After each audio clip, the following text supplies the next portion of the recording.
hello to everyone listening or watching this podcast. Welcome back to another episode of Organized Chaos with me, Sanjana Kumar, where we talk about teenagers expected to be organized and accepted to be chaotic. On today's wonderful, awesome episode, we have a very enthusiastic guest. With us, we have Amaya. And we are going to be talking about... We're going to be talking about love in high school. Ooh, we don't go there, bro. But we are today. Yes, we are. Okay. Now, before we start off with prop culture, why did you choose to sit on that side on the show today? See, I was hoping you wouldn't ask this question because I was hoping we would come and sit here naturally without talking about this. But I believe this is my good side. Nangela, very like simple people, you know. So like I have a good side and a bad side. I'm human. Yes, that is the point of bringing it up. We're all human. No, but it's because I usually had all my guests sit on this side, so it was... Actually, let's give a more interesting reason. Let's say my reason is to just spice things up in this episode. To give you guys something new. To give you guys a new feel. Wow. A new effect from this podcast. I see. With a plot twist every 5 episodes. That is true. Okay, so now we start off with segment 1, which is prop culture. So what is this little guy doing with you? So, this little guy reminded me of my t-shirt. Like, they're actually pretty identical. And, yeah, it's really as simple as that because I wore this outfit. Because as much as we were filming a podcast episode today, it also just feels like I'm coming to chat with my best friend. Aww. I should be saying that. I was gonna come there. Oh, now that you said it. I said it for you, don't worry. So, yeah, I'm just very excited to yap with Sanju. And yeah, I guess this teddy bear just kind of represents my vibe today. It's just chill, comfy. So yeah. Yes, and I'm very excited to do this too because this is gonna be interesting to talk about. So we have a lot in store. So now we move on to segment 2, where we bring something from Amaya's vault. So Amaya, give us a personal anecdote or story that you have in relation to this topic. In relation to this topic, I'd say I'm 16. Just disclaimer to everyone watching. So I've had my fair share of experiences, and I'm actually a very I don't know. Would you say I'm an introverted person? I would say you aren't. I would say you're an ambiverted person. I feel like it depends on the people and the situation and the surroundings. I guess And the mood. when I say I've had my fair share of experiences, I really call it fair because it's just like I feel like it's things that have happened in every 16-year-old girl's life. Some things that have happened in every 16-year-old girl's life maybe would not have happened in mine because I feel like I'm someone who's such a big homebody and I stay at home a lot.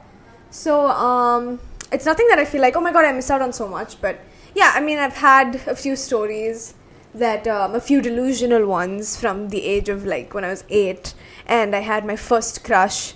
And I had a few years later where I would again just have these like cute little one-sided things as a little girl.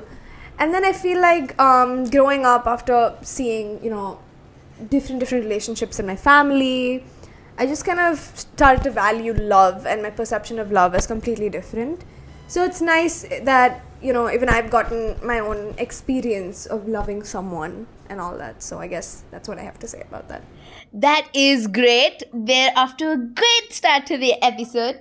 But now I'll actually move on to segment 3 where we get to the point. So, let me start off with, let's start like chill, we will start, okay? So, what is the first thing that comes to your mind when you think of love in high school? It can be anything. It can be an aesthetic or a trope or anything. We're not going like into the context of it. Like first thing that comes to mind, love in high school. I think the first thing that comes to my mind when I think of love in high school is, to put it in a bigger way, is media. Because by media I mean like music and movies. Because I feel like so much of the way that teenagers or the large amount of population of teenagers see love, feel love, experience it is from what they've seen in movies and from what they've seen in what they've listened to in music. And I feel like there are many faces to that. Obviously, that is a topic in itself. But yeah, I just feel like a lot of it is inspired by what we consume from such an early age onwards. Like for me, the earliest thing that comes to my mind when I think of love is like Cinderella and fairy tales and Disney. And I know you didn't have much of a Disney childhood, so that's something very interesting. But for me, I was like all like, oh my god, I'll find my Prince Charming one day and all that. So I feel like as you grow up, it doesn't just disappear completely, it just evolves into different versions. And I feel like there's a different version of what was once that's with me now today. And even for adults as well, I feel like they carry it forward from their teen years, but in a completely different way. So yeah, that's kind of what I think. That is really cool because yes, I may have not had a Disney childhood, but I did have my fair share of media letting me be delusional about this magical love that's just gonna find me one day. All of us. And maybe I'm light are still believing in it, but we'll see. But yes, I was brought up with Tamil movies and the random like guy tries hard to find the girl, fights for her, and then in the end she's like okay, you know. And I've never wanted to be the girl. I've always been the guy because I find myself being Or like, I guess instead of saying you never wanted to be the guy, or you wanted to be the guy, it's more or less that you kind of just change the stereotypical take on it. Because I feel like the stereotypical take is that, oh, the guy usually initiates first, the guy usually asks the girl out first. But I feel like you've kind of made your own definition of that. So I feel like instead of saying you're more of the guy, you can just say that you found your own role in it. And I feel like yes, I have. Yes, but yes, and music on the music, all different languages. both of us, I feel like Yes. both of us really rely, along with our friends as well, like just listen to lyrics and we analyze them and we relate to them and we cry and we laugh. It's a whole thing. That is very true. Now we go on to the details, the deets, the specifics. How do you think love in high school affects the people involved? I feel like the thing about high school is that it's most of the time, I'm not kind of saying this for everybody in every high school relationship, but most of the time the thing about high school relationships is that it's not really a two-person relationship. I feel like in high school relationships, the reason some don't work out from my perspective or end so quickly is because there are so many people involved.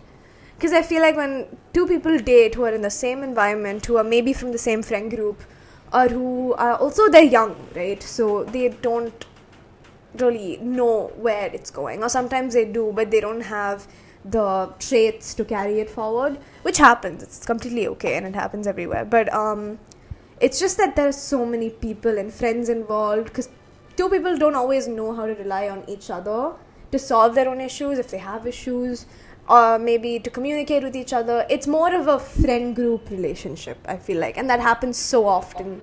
That is so true because I feel like in love, like in high school, we have so much already going around us, and even friendship is like a major role. So when we're trying to like have all of it at the same time, I feel like the friendship and the love kind of The lines kind of get blurry, Yeah. so and high school is known for the drama. So like it is obvious the amount of people that get involved, and when too many people get involved, it's not really the best thing for the people in the relationship. Okay, now what are your thoughts on the insecure feeling? Okay, so I've seen people, or maybe a part of me subconsciously too, but some people have this insecurity if they were unable to have like a relationship in high school, because it's such a big thing. It's like, oh my god, this guy likes me, oh my god, I like him back, oh my god, we're dating. And like everyone, like you go around school, you can see so many relationships happening there, and I feel like sometimes it can make people insecure when they aren't in a relationship, or if they've not found something similar. So what are your thoughts on this? people or their insecurities. I feel like that's such a common feeling though, right? Because in fact, I think the reason a lot of relationships tend to happen in high school is because people feel that urge to, maybe not be lonely or maybe be with someone or experience the whole media thing that we talked about, right? Because we see all this and we're like, we get butterflies in our stomach watching these rom-coms and listening to this type of music about what this guy's maybe written about a girl, or like, we don't know, we just get so excited about that. So we're like, oh, I want to experience that. That's so cool. So I feel like even I've had this phase when I was, I think, about 12, where and it was also during lockdown. So it was so difficult for me because I felt this urge. I was like, oh my god, I really, really, really want a romantic relationship. I want to go on dates with someone and, all that. And it was a time when I wasn't a teenager yet, so I didn't know if I was allowed to date, and I hadn't discussed it with my parents yet, so I didn't know their stance on it. But at the same time, I was old enough to just see so many movies, consume so much, that I was like, oh my god, it's so nice to experience that. So I guess I feel like at that time, your judgment can get really clouded, which is where I would say a lot of teenagers tend to get into relationships. And I feel like not just teenagers, adults as well. But since we're talking about high school today, a lot of teenagers tend to get into relationships because they feel lonely or because they want to experience a relationship. And that's not wrong. It's just sometimes it tends to lose value because you're not actually getting into relationship because of the person. So you tend to be with any person who you even maybe have a little bit of chemistry with. Leads to being desperate, technically. Yeah, so I feel like once you're being with someone who's not exactly the person that you love, or even the person that you have actual feelings for, but just someone you have good chemistry with, I feel like sometimes it's okay, but sometimes it can kind of lead you to just have a fling or a short relationship that kind of runs its time. Because the only reason you got together was for that temporary feeling of loneliness and that urge to be with somebody, and it kind of fades away because that's not a sustainable thing. So it's not really because we know that, these are the values we want in a partner. This is what would help me grow in a relationship. You don't think like that, it's just you get in a relationship because you want to have a relationship. You get in a relationship for the sake of being in a relationship. So I feel like these things, they kind of lead to kind of really short flings, which is also fine for some people if they enjoy that. I mean, who am I to judge? But I'm just saying, I feel like that's also the reason why, again, a lot of relationships tend to not be sustainable, and people end up with the wrong people. Or people just end up with people that they actually find out later, much later in life, that they didn't really align with.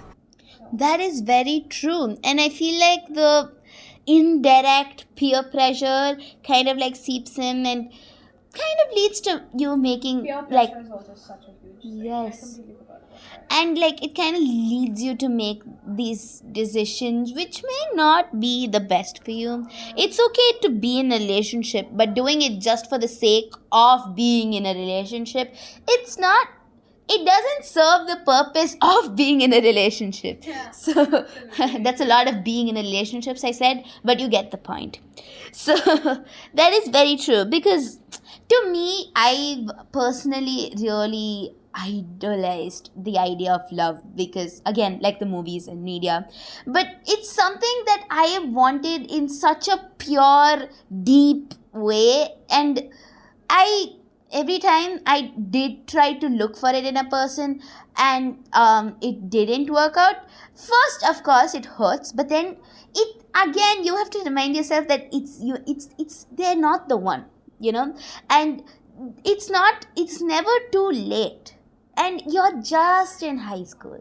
Oh my God, So going into that point, do you think it's necessary to, like, what are your thoughts on people hurrying to find love in high school? Is it even important to have a relationship in high school? I personally, it's a very personal opinion, I don't think so. Because I think, in my opinion, you get into a relationship because you enjoy someone's company, and I'm talking about even just dating someone, not necessarily like, I want to marry you. Even just, I actually like hanging out with you, I want to spend more time with you. That itself is valuable, right? If you're serious about each other. in a normal like level. I feel like that itself is very I'm losing my train of thought.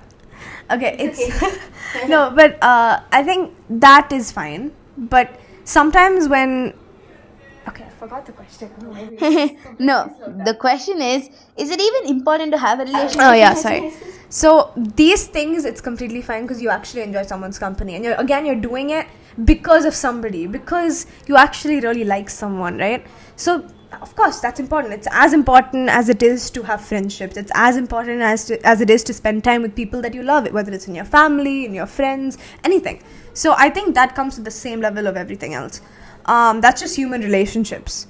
But I think when it comes to finding someone to spend the rest of your life with, I feel like that there's no pressure.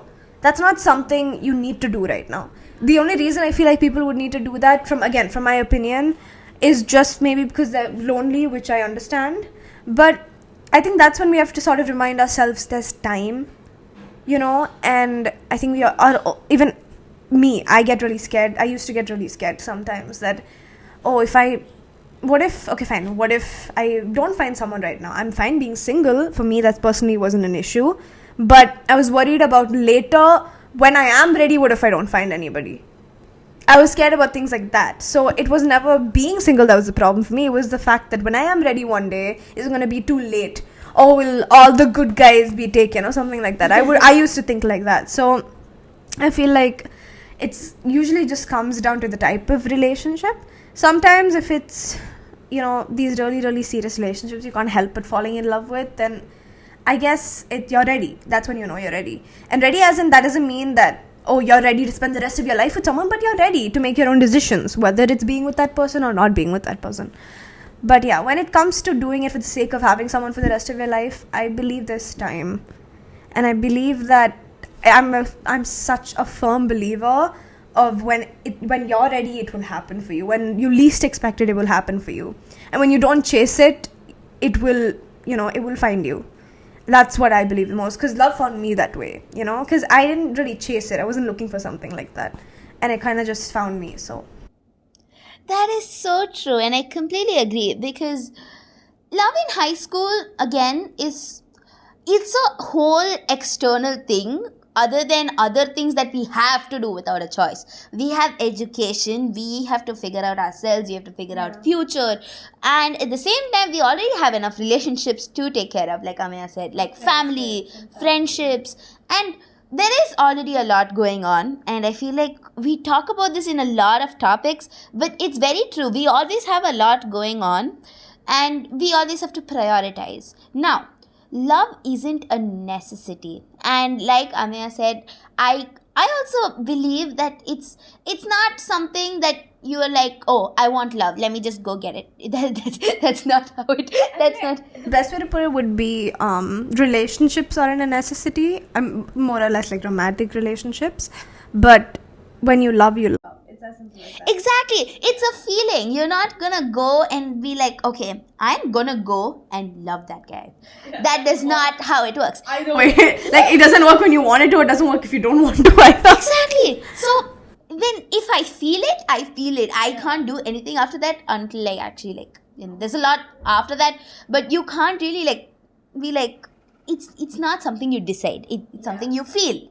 So, speaking of love in high school, I've always been looking for love, because I believe it's oh my god, I want that magic in my life. I feel like I've again, media, right? I've always searched, but now I'm kind of in a headspace where I think I've grown to understand that it's not really a necessity. And everything we discussed the past few minutes, it's something you just it comes when it comes. You just do your own thing till then. You have a lot going on. So right now I'm minding my own business, doing my own things.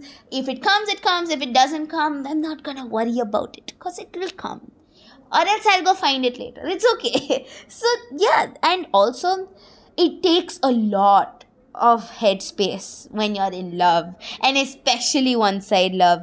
You can go through a lot of heartbreak, a lot of like yay, a lot of like oohs, a lot of like it's like a huge like yes, roller coaster, really, and you go through all different angles in this roller coaster. But yes, and yeah, so now, as since I brought up heartbreak, what are your thoughts on heartbreak in high school? Again, everything in high school, because that's what we do. It's a teenager podcast. Heartbreak in high school. The first thing that's coming to my mind are soup songs. Oh my god. Because I mean that's also a culture, right? Like that's us in Chennai High School, with Chennai boys and girls who are like young. And anytime anyone goes through a heartbreak and goes to a party or something, the first thing we'll do is listen to Why This Calavari, Kadal, Yen Kadal, and all these things. So like, it's like it's just always there. It's a present factor in our life. But to be like most deep about it, I guess you can say, heartbreak is, I can actually not speak for anybody on this except for myself. But I would say heartbreak is just painful. Like there's really no other way I can say it. I can't even talk about it in a logical way. I can't even talk about it because the only thing is you feel pain and you feel hurt. But yeah, and before, I guess I used to think of everything in such a complex way. Like I tried to like be like, oh, like, I'm like, oh, my heart, it's gonna like heal or something like that. Or I'd say these things shouldn't hurt, or these things should be taken in a happy way. I think about it in that way. But now, the way I react and respond to things as I got just a little bit older has been so different. Like, now if something happens and it hurts me, it hurts me. I can't do anything about that. It hurts me, then I heal and I'll be fine. And something will hurt me again, and I'll be sad about that. And then I won't be sad about that. Sometimes I'll be sad for weeks. Sometimes I'll be sad for days. Sometimes I'll be sad for 2 minutes and I'll be fine that night. But, it's not something that can be defined, or I feel like it's not something that can even be explained, because it's just that. I feel like the actual root of, obviously there are many reasons it happens, many ways it can happen, many ways and reasons it can happen, but at the root of it, it's really just the pain and sadness that you feel. It can be in the form of grief, it can be in so many different forms. So that is very true. If you ask me, I would, okay, so I am a very exaggerated person, and I think you would have seen it in the past episodes. Yeah, but, I yes. see it every day. And she deals with it. So, as I'm a very exaggerated person, if I feel something, I feel something. It's not 2 E's, it's 10 million E's. So, so if I did feel heartbreak, I mean, yes, I did feel heartbreak. Like, everyone has like a, like, yeah, of course. And, okay, so I'm gonna express it, but I'm gonna be very dramatic about it. So, like, I'm sorry. I'm gonna apologize in advance. Accept her and let her have a moment. Yeah, thank you.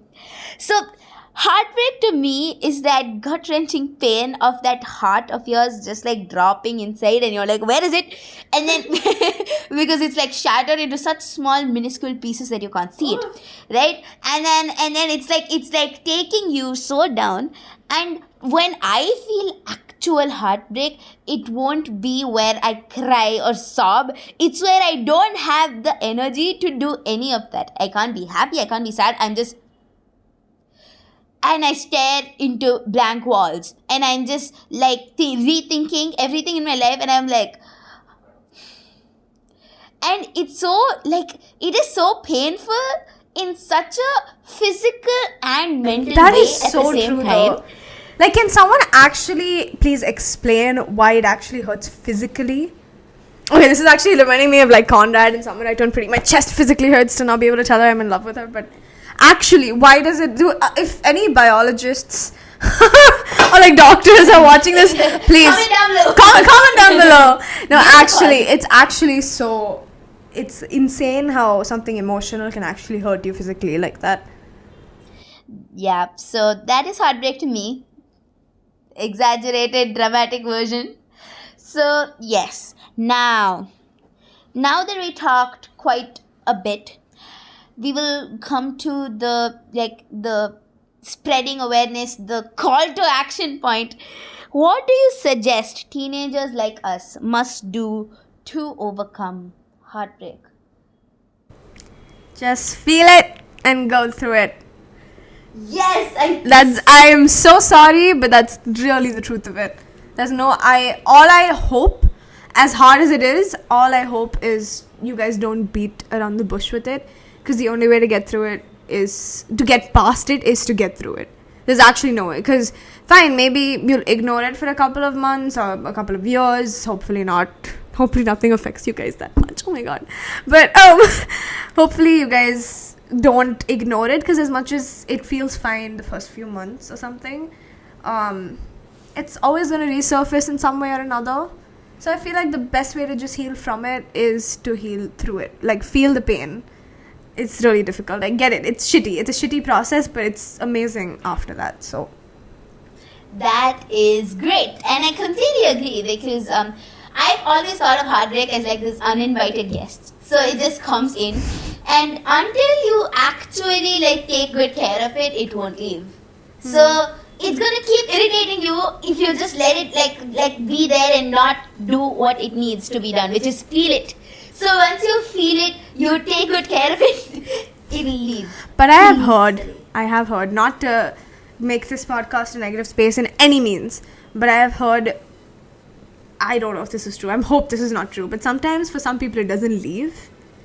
And I feel like it does make sense when you think about it from the grief aspect, like the grief of actually losing somebody, whether it's family or whether it's a friend or the relationship with someone. That's always going to be like, oh, I miss that person. But I guess in some way or another, it always gets lighter. So I guess I would say hold on to that hope.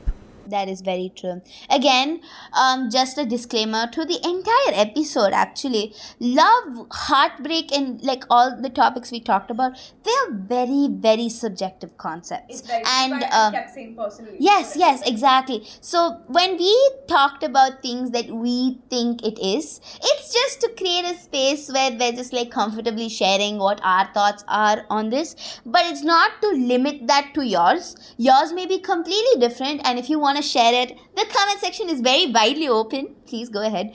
But yes, there is a lot of subjectivity in this concept, so we're just sharing what we think. So now we move on to segment 4. Ha ha ha. Yes, I love breaking the surprise.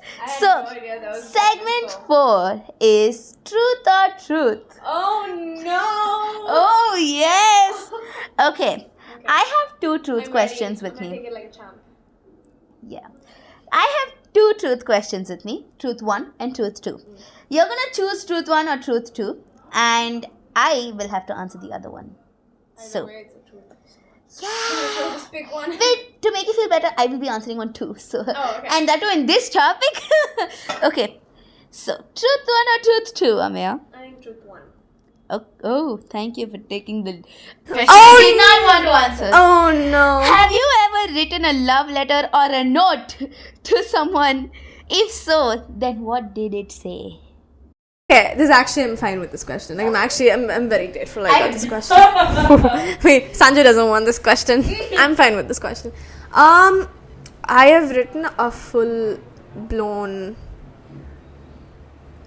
This is so bad, but I'm trying to think if I have. Wait, I'm so bad. Okay, wait. I'm pretty sure I have. Yeah, I have. I've written a letter, and it's not something I wrote. I did write it for somebody to see, and it was not sort of like the stereotypical love letter, because this person already knows I love that, them. So I sort of just wrote it in a way just for me. I wrote it from my perspective and about my feelings, and for me that's what love is. For me, I never look at love and relationships as the same thing, which is sort of why I'll never be able to understand it when people say love is so painful, because love has never been painful for me. Loving someone is easy, but relationships which have not just love but expectations and communication and talking back and forth and reciprocation, all these things are what a relationship's made of, and more things. So all these different factors can turn out differently, can turn out a certain way. It can be interrupted with different human instincts, and that can be painful, that can hurt you. love, I don't think, can ever hurt you, because love is an emotion. Love is an emotion and a feeling and an energy on its own. So when you love someone, you just love someone. There's nothing else that comes with it. Completely agree. So I look at love as more of a pure thing than something with everything else that we have and we perceive as love, but actually it's not love. Love is just one main thing, and the other things come with maybe loving someone as a human being. So that's just my take on it. That's very true. I'm just gonna mute. Yeah, it's okay. My bad. It's okay. So I think in my love letter, getting back to that, sorry guys, I tend to go around the bush a lot. In my love letter, what I did was I wasn't even gonna send it to them. I wrote it just for me to express and process my emotions, because I was just trying to take care of myself, because I was going through a really hard time. I was going through heartbreak, like we were talking about, and I just wanted to have a medium where I could talk about my emotions and put it in a space where I felt like it was safe in. So I did, and it was only later when I consulted a few friends that with my situation, which may be completely different to yours, so don't make the same decision I made if it's, like without knowing the situation. But in my situation, sending it seemed like the appropriate thing to do. But it was asking that person of nothing. It was just talking about my feelings, what I think, what I look at love as, what I look at us as, what I look at me in a relationship as. And I just poured my heart out in like this freaking huge 1,000 word essay. And it's a lot, but it was out of no expectations. So that way it was sent with very good intentions. So it was a very nice experience actually. That is so nice, and I'm so... It's okay. This is such a fail. Okay. No, it's okay. Don't worry about it. It's a call. It's just a call. Okay. So, now that you answered truth... Oh, truth 2 is equally bad, but like, okay. What's the most embarrassing thing you did in love? I have to technically answer the first question, but just a part of it, because I've done many... I'm not... Okay. So... Okay, so this was my first love, so I was really, really kiddish. I think I should hold your hand. Yeah, please, thank you. It was very childish and like innocent.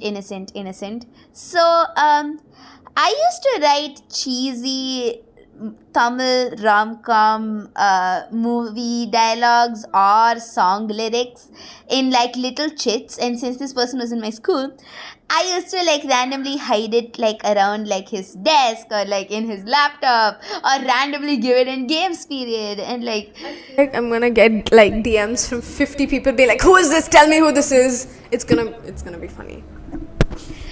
Oh, let me see which one. Oh shit! Okay, we're cutting that out.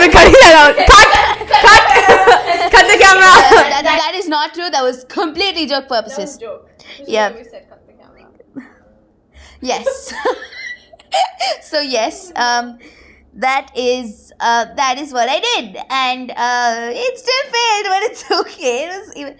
Now that I think about it, it is embarrassing, but I also had a lot of fun with it. And it's like a memory, like it's just like, wow, I did so much. Oh God, so cute I am.